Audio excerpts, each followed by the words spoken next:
or tactical team. Hey there guys, this is me, Malorian, and this is going to be, I guess, an orc tactical team. Now, what we're going to be working on here is the Steamroller 2017 package, but I want to premise this. This review here is going to be on the week 1 beta, so this is not the finalized product. This is just the first one they kind of put out there. It is different from what they first kind of told us some of the ideas are going to be. So clearly they've already started making changes. That means as you go from week 1 to week 2 or whatever the other weeks are going to be, there will be slightly other changes. And then clearly by the time the finished product goes out, it'll be different yet again. However, of course, what this is at its core is probably going to be pretty close to what you're going to see in the end. So keep that in mind, depending whether you're seeing this now or seeing this in half a year. Also, I really want to premise this as well by saying that at this point, I have not played a game of it. It's come out today. I'm going to be playing this tomorrow, but going through this, I want to kind of like give my first thoughts on this, looking through this. I've been playing War Machine for quite a while, and you know, there's certain things here that will automatically kind of trigger flags saying, oh, this looks like it's trouble, and I want to kind of get those out in the future when I'm going to be playing these games. I'm going to be recording it here on the... I was going to try and grab the video camera and show you guys, but I'm going to record it so we can actually see how some of these games play out, and the group is really looking forward to play them. So there you have it. So I have it open here. If you're part of the CID forums, you can get it from the site. Otherwise, I'm not going to be having it up and showing you or anything like that, but I'm going to kind of go through this step by step of what's here, and we'll kind of have a little chat about it. So let's get things started off right from the bat. How it really starts off with here is talking about the preparing for battle. Now in this section here, it could be pretty boring because it's talking about like tokens and templates and stuff like that, but there's actually something here that's actually fairly important.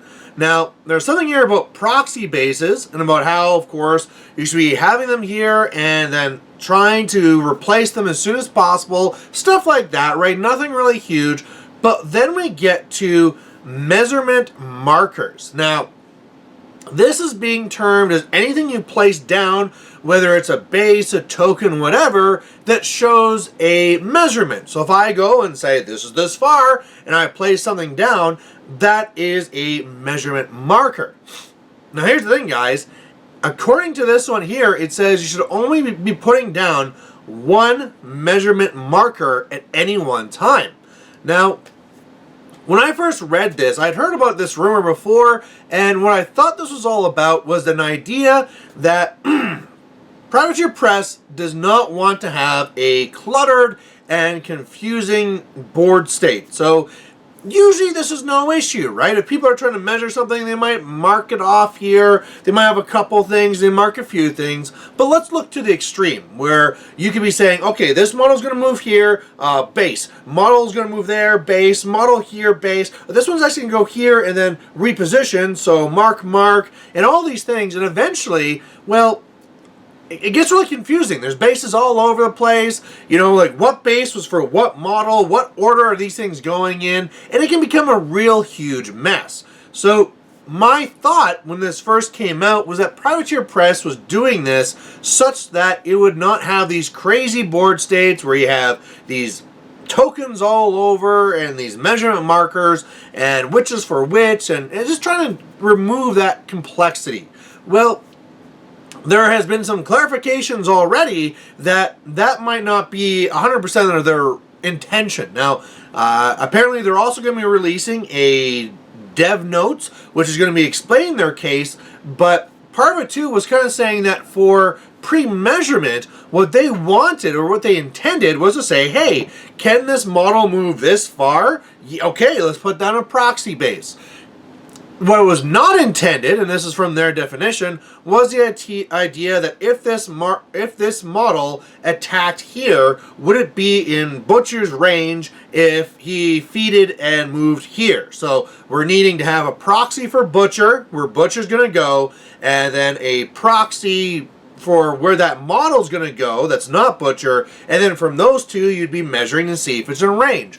Now this is what we've been doing before, and it's been very handy, right? Whereas before, you'd be trying to move, things would be a little bit messy, because like, oh, well, you know, when I measure it with my measuring tape, it all worked out, and it just made it cleaner. We could say, all right, this can go here, and I'll be in range. Do you agree? Yes, awesome. Let's keep moving.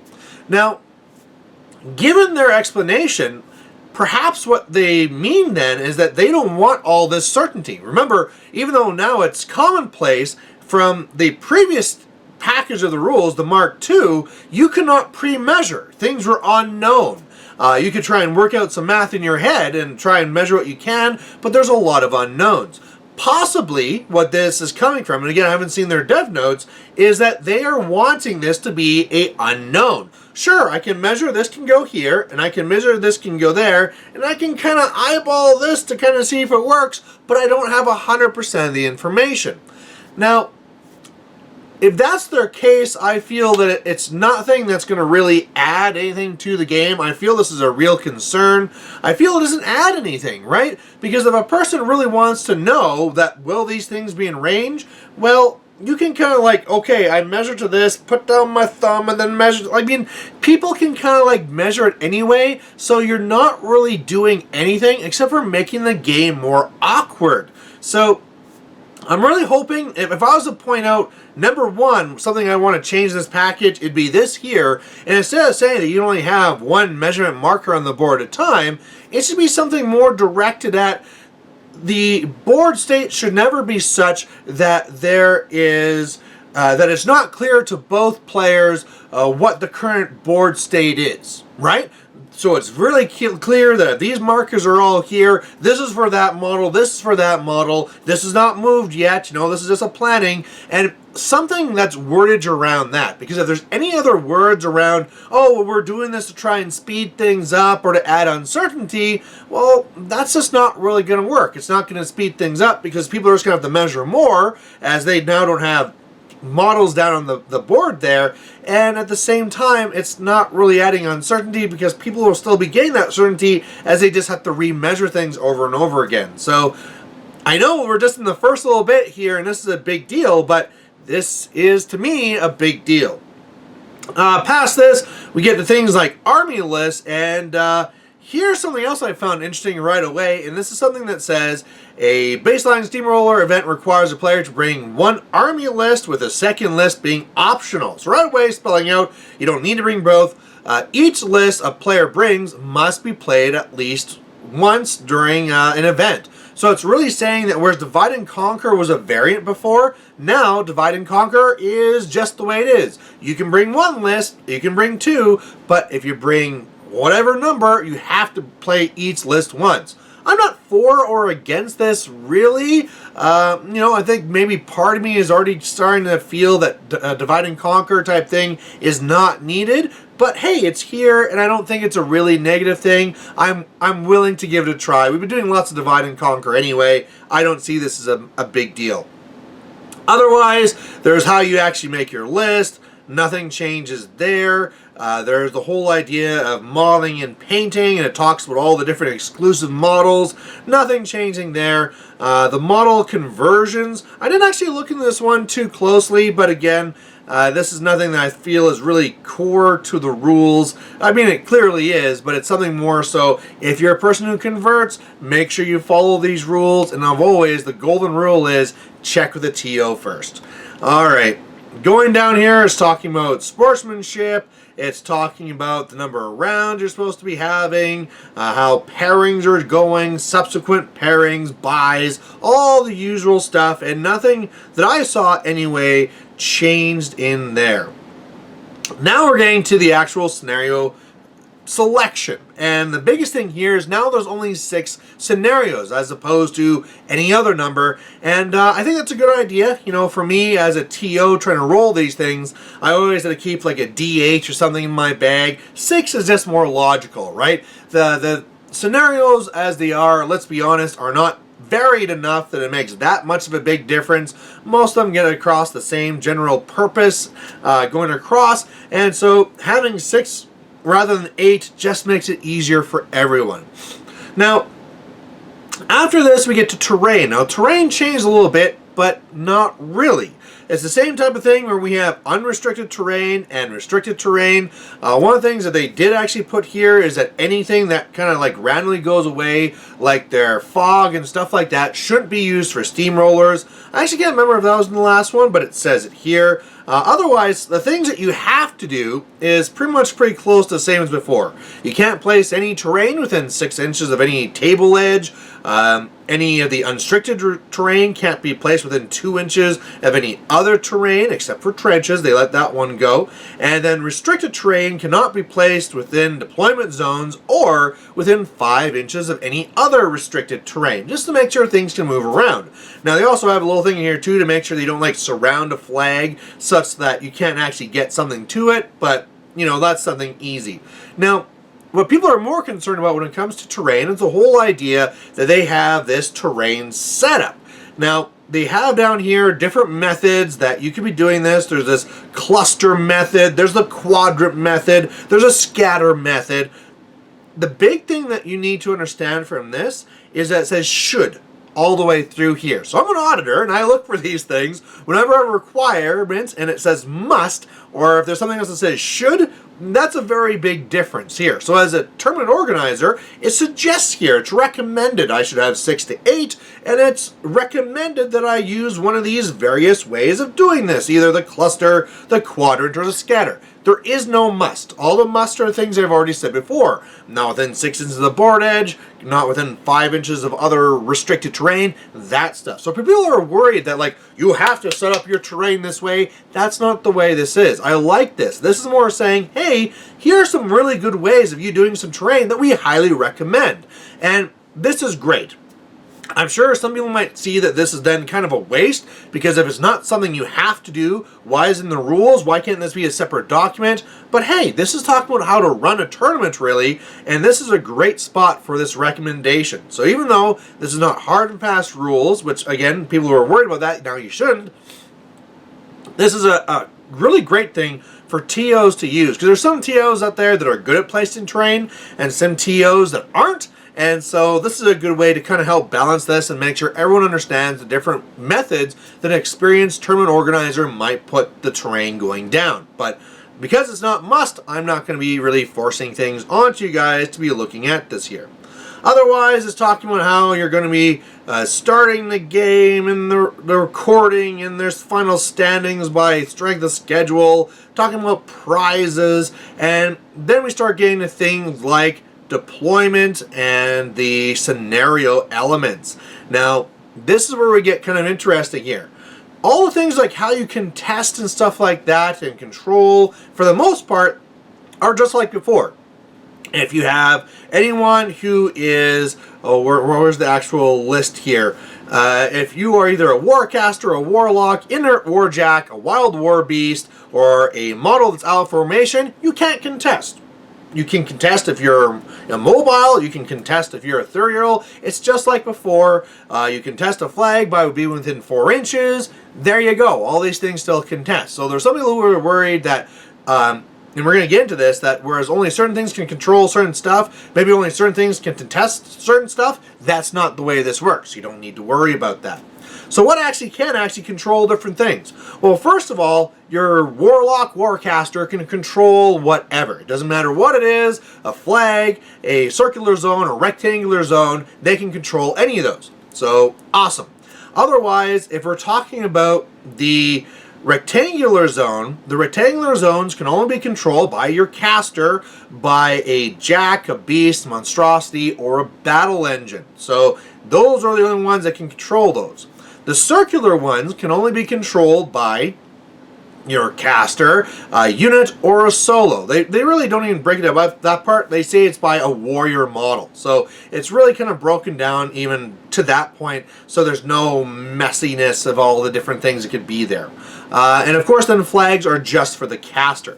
Now, I can't get this thing down below, but I might as well say it now. Everything now is worth 1 point. There's not going to be like, oh, in this scenario, this is worth 1 and this is worth 2, and you can dominate for this for 2. No, everything that you're going to be scoring anywhere with any of this stuff is only 1 point. Which again, I'm gonna say I like, right? Because it makes it very simplistic.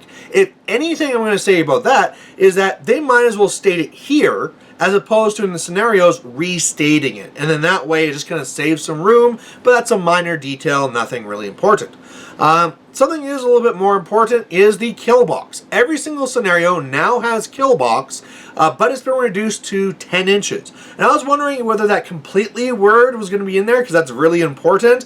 But it's, yeah, if you end your turn completely within 10 inches of a board edge, then you kill box yourself. This is, of course, starting from your second turn, and then you'd be granting 2 points to your opponent. So, okay, they made it so now everything has kill box, but they made it a little bit more lax. I like this again too because before there's always a question, does this scenario have kill box, does it not? And I always hated it when that person forgot and they're like, oh no, I kill boxed myself and wrecked this game.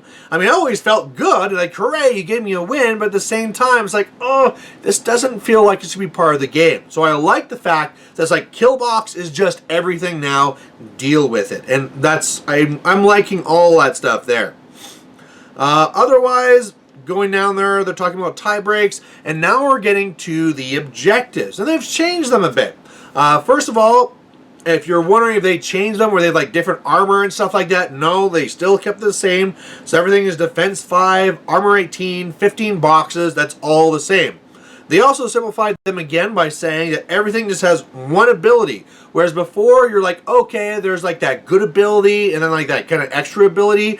Okay, everything now is just a mobile, an objective, and has that one extra ability. So let's go through them. And again, these are probably the things that are going to change. So of all these things we've been talking so far, these are kind of the things that will probably be tweaked the most. First one is Arcane Wonder. Now, what it has is Null Zone. Now, Null Zone is enemy magic attacks targeting a friendly model within 4 inches of this model, the objective, suffer -2 range. I don't feel this is a very important rule. It'll be nice, you know, if you face a lot of magic stuff, okay, maybe the odd time it's going to really save you, but for the most part, 2 inches probably won't be a big deal. This one I feel is, I'm not sure. Part of me says it's too weak and needs to be improved, and part of me says, you know what, this is whatever. These things should be a little bit more minor anyway and shouldn't give that much to your force. So I'm a little bit unsure which way, if I was to suggest a change, that I'd be going with this. Next one is the Armory. Now it has superior ammunition, and this one says during your control phase, choose one friendly faction model within 4 inches of this model. That model's weapons gain damage type magical. So like before, you get to give something magical attacks, helps you try and deal with any of those pesky ghosts going around, or if there's wind wall or something like that. I like that one. This one is a good simple one. Sure, why not? Going down to Bunker. This one now has a rule called Dugout. Enemy range attacks targeting this model or a friendly model base to base with this model suffer -2 range. Again, 2 inches just doesn't seem to be enough. I kind of feel like this one and the other one, if they moved it to 4 inches, that'd be a little bit more significant. But 2 inches, maybe, you know, if I played this more, I might appreciate it more. But it just doesn't seem enough right now. It seems so meh and not something I'd really want to bother with. But again, hey, sometime that could be the 2 inches that saves you. Next one here is Effigy of Valor. It has now uplifting presence, and it says after resolving continuous effects during your maintenance phase, friendly knockdown models within 4 inches of this model stand up. Again, it's something that's a nice extra bonus. I don't feel it's too weak. I don't feel it's too strong. I feel like this is an okay one. Next one here is Fuel Cache. Now this one is the one that I have, would be my number 2 thing that I would want to point out to people wanting to make changes to this. And it has caustic chemicals. During your control phase, choose one friendly faction model within 4 inches of this model. That model's weapons gain continuous effect fire. Alright, this is not okay. And the reason why I believe it's not okay is because you can now just give this to whatever. Now it says any model, right? So some of the biggest things that you want to see this on is something that's going to be able to hit a lot of models. Something like the Galleon. The Galleon, which is going to have D3 shots on either side, AoE 3. Just throw them around and light them all on fire. You know, even if you're playing someone like Kane, you're like, okay, when I POW 12s, can't really deal with that unit right now with its armor buff and its, you know, in shield wall, but I'm just going to shoot them all, and then when they're out of the shield wall in the maintenance phase and you're taking this fire damage, boom, it's all going on there, and it was completely free. I just feel that this one is too strong. Of course, if you're in an army list that's all about fire, right? Things that gets bonuses against fire, this will be a no-brainer. It just seems too good. Now, if I just come on here and say things are too good, that's a waste of time. I need to also be offering what I think it should be. And if I was to change this one here, fuel cache, I mean, if you want to go with this whole fire thing, make it crit fire, right? Crit continuous fire. Something like that to just pull it in a little bit so it's not just automatic. I mean, really, if you even think about it too, what I could do is do this continuous fire, shoot all my enemy stuff, even if it does nothing, and it's just going to waste their clock because they have to kind of roll it on the start of their turn. I'm kind of like peeling off like almost a minute from my opponent's clock every turn by doing this, and it's, yeah, that would really, really suck. So, again, if I was to suggest a change for this, it would be make it a critical continuous fire, but, yeah, overall, this one right now, if there's one thing I would say to change with this, that would be the only one measurement token or whatever they called it per board, and number 2 is the fuel cache, which I feel really needs a change. The last one is stockpile. This one has surplus and it's the same as before. During your maintenance phase, remove D3 damage points from a friendly warjack, war beast, or monstrosity that is base to base of the model. Easy, simple, no big deal. Alright, otherwise, we get into variants. I don't really care about variants too much because they're variants, right? If you're choosing, you're not going with the main thing, you're doing something fun, and sure, why not? They also have Rumble in here. Now, Rumble scenarios are all kind of dealt for smaller games. And again, I see these ones as being something where I'm not going to focus on them because these are things to be getting newer players into the game, and it's not so much, you know, this is going to be for the big tournaments that are very competitive and we really need to focus on. So I'm not going to really get to that. So if we go down these, we're going to get to painting variants, stuff like that, victory variants. Now, something I must have missed along the way, I was scrolling down, is before, one of the things that really had me worried about this whole package coming out is they talked about random game length. And I put out a video talking about random game length is a horrible idea.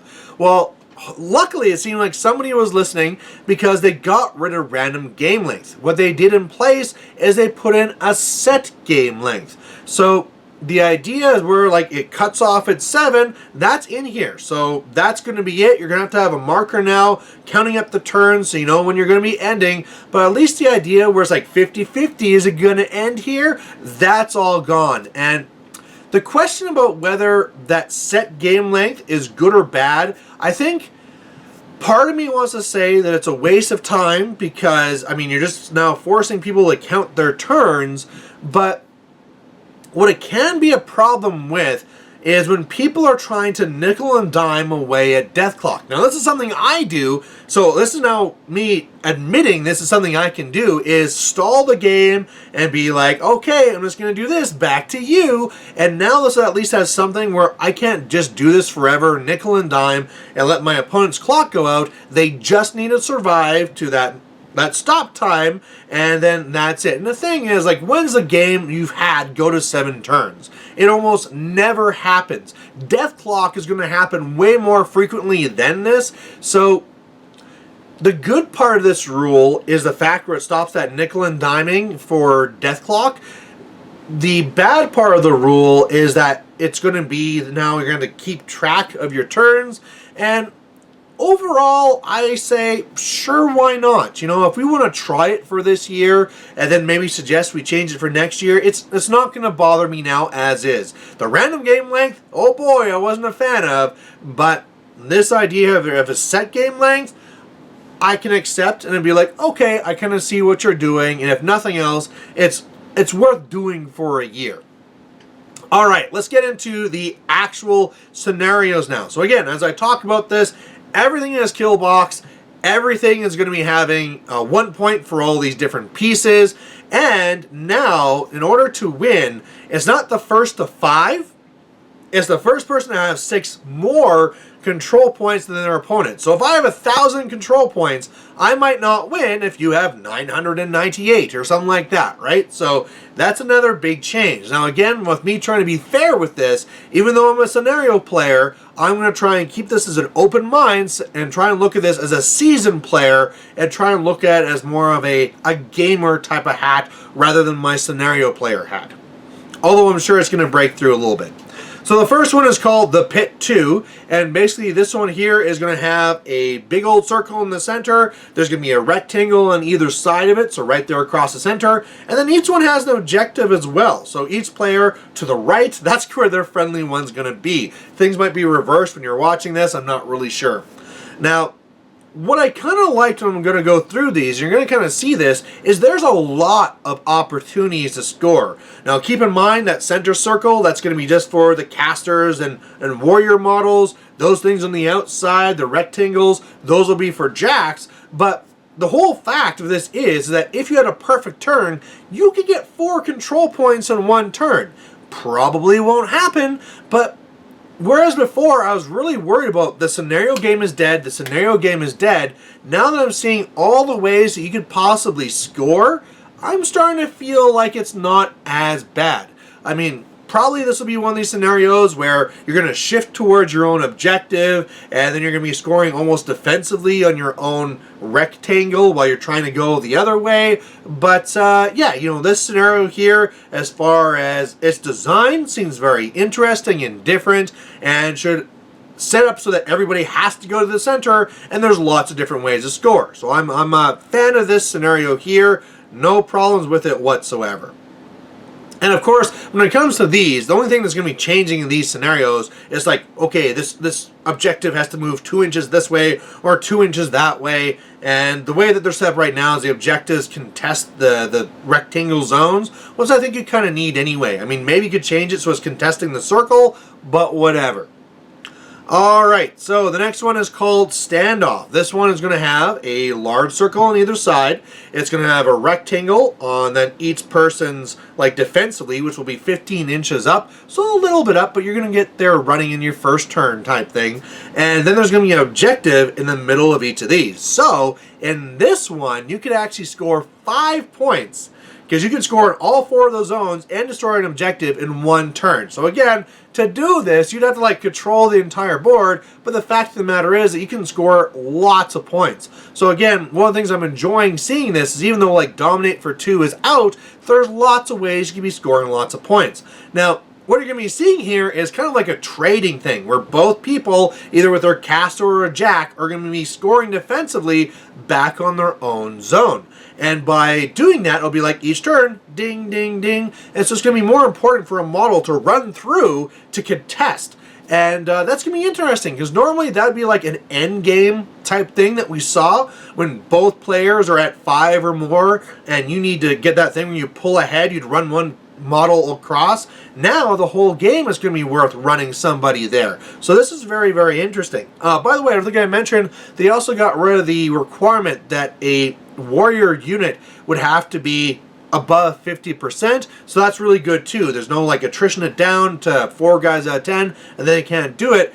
All they have to do is they have to all be in the zone. So again, this one seems interesting and I like it. Space things out and it's a different design. Number 3 is Spread the Net. Now this one here is going to have a big old circle in the center, and there's going to have a rectangle on each corner. That's going to be 16 and 6. So again, you can run to it your first turn. Also then on the other side, there's going to be each player having a flag. That's going to be 19 up, 12 from the side. Now remember, those flags are only for casters. Now what I find very intriguing about this one here is like, well, naturally you want to shift one way so that you defensively sit on the zone to score, but your caster can only score over on that flag. Nobody else can score. So are people going to be tempted to go the other way? And then meanwhile, that's across from the other person's rectangle where their jacks are going to be. Do you really want to get up that far and that close? I think this is a very interesting scenario. Again, this is one where you could conceivably score 4 times, because of course you can't score on both flags at the same time. I guess there's some weird like multi-caster thing. But yeah, again, you could be scoring lots of points here. I think this one's more plausible. We could be getting like 3 in a turn from going from the zone, the rectangle, and the flag. This is another one where there'll be double counter scoring, and you need to run through and contest the other person so you can get ahead early. And yeah, overall, an interesting scenario, and I have no problems with it whatsoever. Number 4, breakdown. This one's kind of like one of the other ones, but slightly different. This one's going to have a rectangle in the very center, and then a circle on either side. So this one seems to be a little bit less, you know, there's only 3 ways you can score here. It really feels like, you know, jacks can only score in the center and the caster, and then infantry and stuff will be on the outsides. So I feel this is one where there's just not as much scoring potential here. I kind of feel that going with the other ones, they might need a few more other elements. Maybe we could add some flags in this one or something like this. Or maybe you do want one that's just a little bit harder to score, right? There's no problem with them having variety between them in difficulty for one play style to another. So there is that difference here. This is more of a get in there and scrum, and probably whatever flag, or not flag, whatever flank falls first, you're going to go over there and kind of score on that, and the whole battle will go from like here to here type thing. But yeah, I just feel like going with the theme of these, that there should be like a flag or some other way to score in this. But overall, I'm not overly against this one. Again, if there's one that's harder to win on scenario, that's not a bad thing. Number 5 is Outlast, and this one here is going to be having a circle on either side. It's going to be, you know, halfway up, and then 14 from the side to the middle, and then there's going to be a flag that is really far up there. It's 20 inches up in the middle. Now, this will be another one that's going to be very, very difficult, because the way this is set up, man, theoretically you could get 3 in a turn, but you'd have to control both those circles at the same time, which would be very difficult, and your caster would need to get on that flag. And with that being 20 inches up and way up there in the middle of the board, you have to be in a very dominant position to say, I'm going to put my caster there. So I kind of feel like this is one where it could be changed a little bit. Those flags could be pulled back a little bit closer to allow for some defensive scoring. Then again, that might not do anything. It'll be that thing where both of us are scoring and you need to run through, and that could be interesting, right? If you're fighting on the zones on either side and you need to run through to contest something in the middle, that could be an interesting dynamic. But as it sits right now, I feel that those 2 flags in the middle will be a no-go zone. People are going to be fighting kind of in general, and again, as one flank falls, you're going to switch over, and then if you really need to kind of close things out, then you'd run to the flag to try and get to that final 6 or something, but otherwise, that flag is just in too dangerous of a location to deal with. Maybe that could also be an objective. If they change these flags to objectives, that'd make them a little bit more realistic. Might be also make them a little bit too dangerous and they'd probably die. But I think overall, what I'm liking with this whole scenario package, this idea of needing to break through to do these contesting missions, I like that. And I wish those flags, instead of being 20 up, you know, I don't know how far back you go, 16 up, 14 up, something in that area I feel will be a lot better. Is this 20 up? Is this way far up there? But again, I cannot, whereas I said with those other things, like, oh, I need these changed now, these are bad, until I play these, I'm not going to add those to my list of things I feel need to be changed. They're just flags that have me worried. Last one is going to be Recon. It's exactly like the old Recon. So you got your rectangle up vertically in the middle, you got the flag on either side, and then the objective either side of the rectangle. And this is another one too will be interesting because there's only one zone. Out of all the other ones here, they had multiple zones. This one only has one. So this is the one that's actually going to be very hard to score on, and it's also only going to be for jacks, right? This will be one where if you have infantry, well, sucks to be you. You can contest, but you can't control anything.